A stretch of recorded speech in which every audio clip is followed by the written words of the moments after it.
இப்போ இருக்கிற மாடர்ன் வேர்ல்ட்ல நம்ம எல்லா விஷயத்துக்கும் இன்டர்நெட்டை தான் சார்ந்து இருக்கோம். அதில் நம்ம ஒரே வெப்சைட்டில் இல்லைனா ஒரே ஆப்பில் நிறைய நேரம் செலவிடுறதே இல்லை. அடுத்த பேஜஸ் இல்லைனா ஆப்புக்குன்னு மாறிக்கிட்டே இருக்கும். சமீபத்திய ஆய்வுகள் என்ன சொல்லுதுன்னா, ஒரு ஆன்லைன் யூசருக்கு ஒரு வெப்சைட்டில் செலவிடுற நேரம் வெறும் 8 வினாடிகள் தான். அப்போ உங்க ஆன்லைன் ஸ்டோர்ல ஒரு பொருளை தேடி வர கஸ்டமர் பர்ச்சேஸை முடிக்கிறதுக்கு உங்ககிட்ட இருக்கிற நேரம் வெறும் அந்த 8 செகண்ட் தான். இந்த நேரத்துக்குள்ள கஸ்டமர்ஸ் தேடுற பொருட்கள் அவங்களுக்கு ஈஸியா கிடைச்சாதான் பர்ச்சேஸை முடிப்பாங்க. அதனால உங்க ப்ராடக்ட்ஸ் வெல் ஆர்கனைஸ்டா இருக்கணுங்கிறது ரொம்ப முக்கியம். அப்படித்தானே? இதை மனசுல வச்சு நம்ம ZenBasket உங்களுக்கு யூஸ்ஃபுல்லான ஃபீச்சர் ஒன்று உருவாக்கி இருக்காங்க. அதுக்கு பேரு தான் ப்ராடக்ட் ஆர்கனைசேஷன். வணக்கம் and welcome to ZenBasket, rethinking e-commerce for you. இந்த ஃபீச்சரை பத்தி இன்னும் டீட்டெயிலா பார்ப்போமா?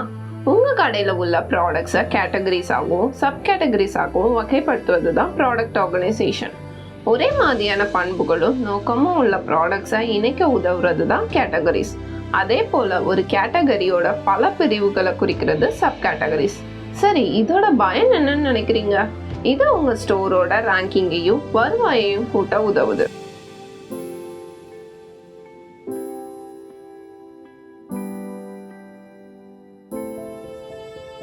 ZenBasketல ஒரு ப்ராடக்ட்டுக்கு 2 வழியில கேட்டகரியை நியமிக்கலாம். ஒன்று, ஒரு புது ப்ராடக்டை ஆட் பண்ணும் போதே கேட்டகரியை ஆட் பண்ணிக்கலாம். இல்லைன்னா ஒரு கேட்டகரியை கிரியேட் பண்ணிட்டு அதில் ப்ராடக்ட்ஸை ஆட் பண்ணிக்கலாம். இதே போல் ஒரு கேட்டகரிக்கு அநேக சப் கேட்டகரிஸை உருவாக்கிக்கலாம். உங்கள் ஆன்லைன் ஸ்டோர் இப்படி ஆர்கனைஸ்டாக இருந்துச்சுன்னா உங்கள் கஸ்டமர்ஸ் ஈஸியாக ப்ராடக்டை செலக்ட் பண்ணி பர்ச்சேஸை முடிச்சிருவாங்க. இதனால உங்கள் ஸ்டோரோட ரேங்கிங் மற்றும் கஸ்டமர் எக்ஸ்பீரியன்ஸை நீங்கள் மேம்படுத்தலாம். ஸோ ஸ்டோர் ஓனராக நீங்கள் உங்கள் கடையை கஸ்டமர் ஃப்ரெண்ட்லியாக ஆக்கணும்னு யோசிச்சுக்கிட்டே இருக்கீங்களா?